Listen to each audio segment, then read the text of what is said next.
Prvé dva kola boli nie veľmi ľahké. Hral som obidva kola na 3 sety. Včera sme nedohrali pre tmu. Dneska som nastúpil už bez síl, bez všetkého. V druhom sete ma chytili krče, opäť, ako každý deň. Nakoniec som to zvládol, z plných síl otočil som matchball v treťom sete.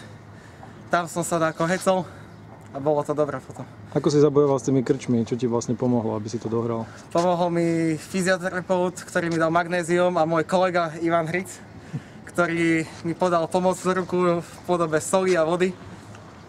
A ako náhle som dal sol, tak hneď v ďalšom game som ho breakol a držal som si to, ale potom som spravil fatálne chyby, ktoré ma stáli. A super sa dostal k matchballu a ten, keď som otočil, tak už som si veril, že super sklonil hlavu a bol som lepší.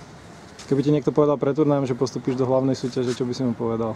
Tak ako tento kolega by povedal, že bez šanci.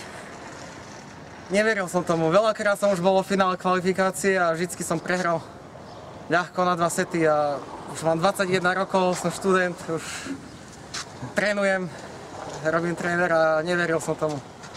Akú veľkú motiváciu je pre teba získať prvý ATP bod? Fúha, obrovskou. Celý život kvôli tomu robím. Ja som si povedal, že získam prvý bod a skončím kariéru a dám sa na rohovcu. Keby si mal ešte prezradiť vlastne, kde trénuješ alebo kde hráš, čo je tvoja základňa? Momentálne netrénujem, nemám trénera. Trénujem jedno dievča a to zatiaľ mi stačí a mám to ako sparing. Trénujem s mladými chlapcami, ktorí ako sparing partner, ako David Čierny, ktorý je tu na Strnavi napríklad, keď je doma s Filipom Kuzbelom, a to je všetko. Čiže niekedy to vypadá, že hral som denne 8 hodín na kurte a niekedy aj týždeň nehral.